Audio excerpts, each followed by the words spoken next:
আমার এই রঙের প্লেটটার অবস্থা দেখো। সমস্ত জিনিস পরিষ্কার করবার টাইম থাকলেও আমার কাছে এই প্লেটটা পরিষ্কার করবার এতটুকু টাইম থাকে না। টাইমের থেকেও বড় কথা হচ্ছে মায়া। আসলে প্লেটটার মধ্যে এত বেশি রং থাকে যে আমার ধুয়ে নষ্ট করে দিতে অনেক বেশি মায়া লাগে। কিন্তু কি করব বলো, দেখো প্লেটটার মধ্যে এতটুকু অংশ ফাঁকা নেই যে যেখানে আমি নতুন করে রং ঢালবো। তাই অগত্যে সমস্ত মায়া ত্যাগ করে আজকে আমি ডিসিশন নিয়ে নিয়েছি প্লেটটাকে ভালো করে ধুয়ে নেবো। তো প্রথমেই হাত দিয়ে একটু ঘষে নিলাম, তারপর জল দিয়ে প্লেটটাকে ভালো করে ধোয়ার চেষ্টা করছিলাম। তখনই দেখি যে এখনও বেশ কিছুটা রং এই প্লেটের মধ্যে রয়ে গেছে।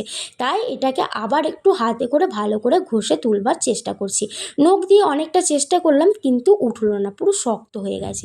তাই একটা শিক দিয়ে ভালো করে ঘষছি, পুরো রংটা কামড়ে লেগে গেছে। তারপর শেষমেশ দেখি রংটা অনেকটা ঘষাঘষি করার পর উঠে গেছে। তখন একটা স্কচ ব্রাইট দিয়ে আবার একটু ভালো করে বাসন মাজার মতন মেজে নিলাম, যাতে পুরোপুরিভাবে রংটা পরিষ্কার হয়ে উঠে যায়। আর এখন এটাকে দেখো, দেখতে এরকম লাগছে, আগের থেকে অনেকটাই পরিষ্কার হয়েছে। তো চলো আজকের মতন এখানেই শেষ করছি, দেখা হচ্ছে নেক্সট ভিডিওতে। ভালো থেকো, সুস্থ থেকো, নমস্কার।